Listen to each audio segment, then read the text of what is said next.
December 1943, Washington, D.C. The fate of Europe hangs in the balance. The Allies are preparing the largest operation of World War II, the invasion of Normandy. A sea of ships, thousands of planes, millions of soldiers. Every element meticulously planned, every detail accounted for. But the biggest question remains unanswered. Who will lead the army that could turn the tide of the war? In the U.S. Army, there is one man whose name inspires both fear and respect. George S. Patton. A general known for lightning-fast aggression, relentless decisiveness, and uncompromising discipline. He has just conquered North Africa and Sicily, proving that speed and bold tactics can shatter any resistance. The Germans fear him, soldiers idolize him, and the high command recognizes his effectiveness. But that is exactly why Patton is considered a problem. In December 1943, as Allied leadership chooses the commander for Operation Overlord, his name is almost ignored. Instead, Dwight D. Eisenhower is selected. He is no battlefield hero. He is a staff officer, a strategist, a diplomat.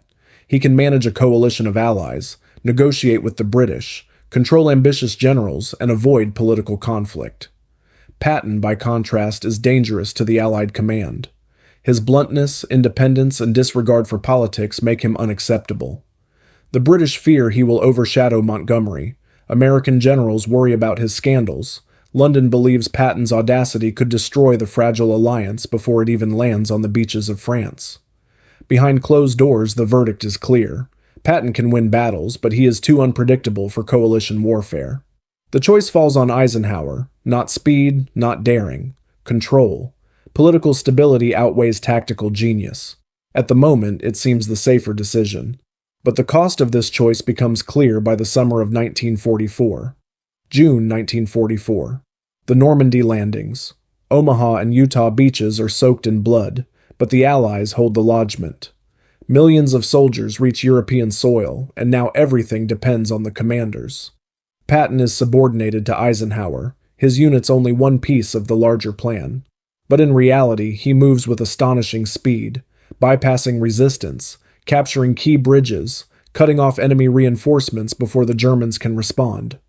By August, the Wehrmacht is trapped between American and British forces at the Falaise pocket. Patton demands to close the encirclement, to destroy German armies, to annihilate equipment and personnel. But orders do not come. Eisenhower and his staff hesitate. Montgomery and British commanders urge caution, fearing excessive risk. Days slip away. The Germans escape through gaps in the pocket. Missed opportunities leave enemy forces capable of striking again in the Ardennes. Fall 1944. Operation Market Garden. A daring British airborne gamble, a high-risk push through a narrow corridor. Patton warns, the Germans are not broken, supply lines are stretched, failure is inevitable. His warnings are ignored. Thousands of Allied soldiers die.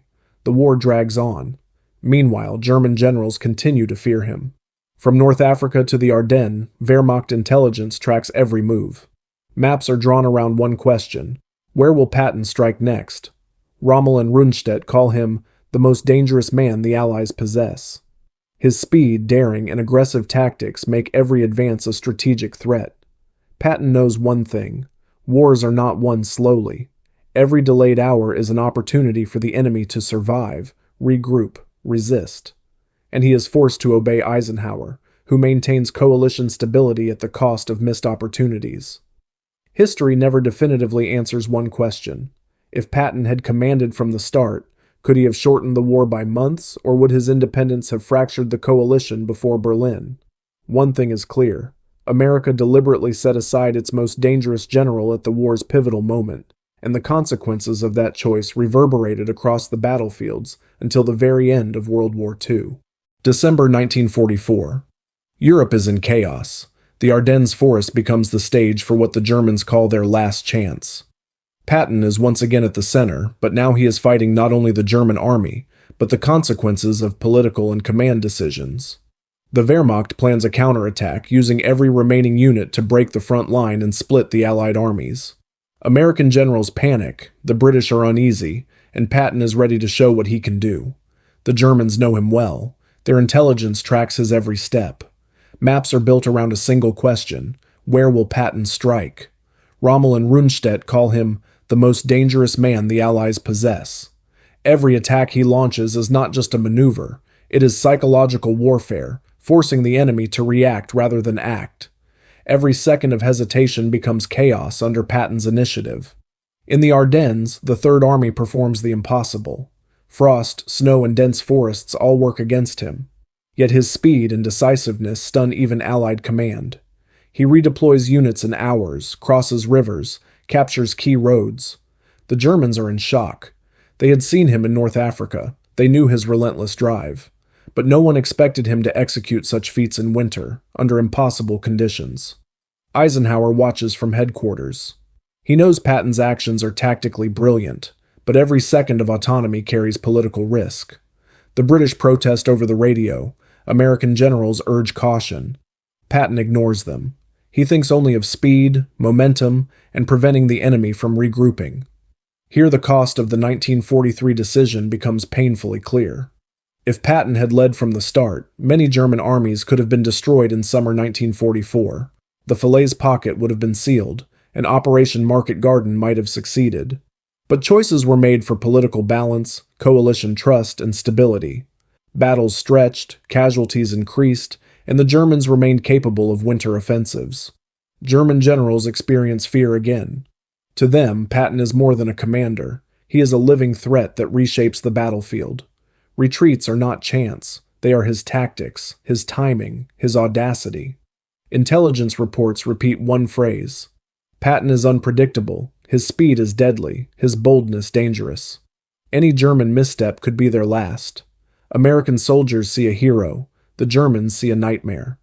Patton knows the truth. Wars are won by those who act, not those who wait. He moves through the Ardennes, navigating command hierarchies and seizing initiative, forcing enemies and allies alike to respond on his terms. By January 1945, the Allies realize Patton's speed and decisiveness saved them. The Ardennes are held, the German offensive blunted, the front stabilized. But the political choice of 1943 still lingers. The war could have been shorter, losses fewer, victory swifter. Here in the forests of Belgium, the contradiction of American war strategy is clear. A general who could have shortened the conflict was subordinated. His tactics saved the Allies from disaster, yet his full potential remained untapped. Spring 1945. Germany teeters on the brink of defeat, yet the 1943 decision still casts a shadow over Allied operations. The US and Britain reach the Rhine, but the consequences of prior compromises echo in the final weeks. Patton, recognized as a tactical genius, remains under Eisenhower's command, constrained and limited. He performed the impossible in the Ardennes, yet could have done more if entrusted from the beginning. In Allied headquarters, debates rage.